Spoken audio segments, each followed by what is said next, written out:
کافر لوگ کہتے ہیں کہ اس پیغمبر پر اس کے پروردگار کی طرف سے کوئی نشانی کیوں نازل نہیں ہوئی؟ اے نبی، تم تو صرف خبردار کرنے والے ہو اور ہر ایک قوم کے لیے رہنما ہوا کرتا ہے۔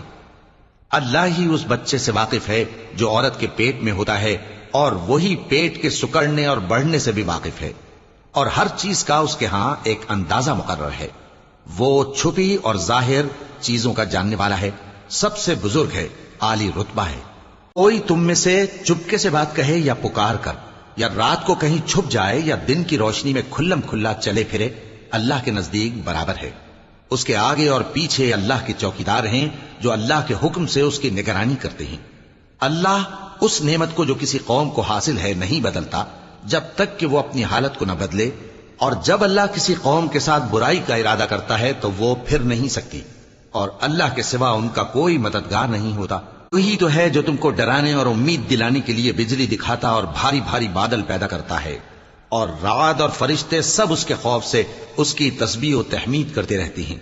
اور وہی بجلیاں بھیجتا ہے، پھر جس پر چاہتا ہے گرا بھی دیتا ہے، جبکہ وہ اللہ کے بارے میں جھگڑتی ہیں، اور وہ بڑی قوت والا ہے۔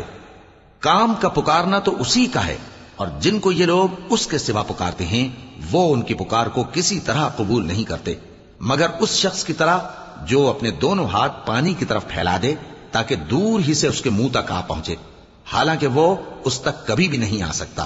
اور اسی طرح کافروں کی پکار بیکار ہے۔ اور جتنی مخلوقات آسمانوں اور زمین میں ہے، خوشی سے یا ناخوشی سے اللہ کے آگے سجدہ کرتی ہے، اور ان کے سائے بھی صبح و شام سجدے کرتے ہیں۔ چونکہ آیت سجدہ تلاوت کی گئی ہے، لہذا سامعین پر سجدہ واجب ہے۔ ان سے پوچھو کہ آسمانوں اور زمین کا پروردگار کون ہے؟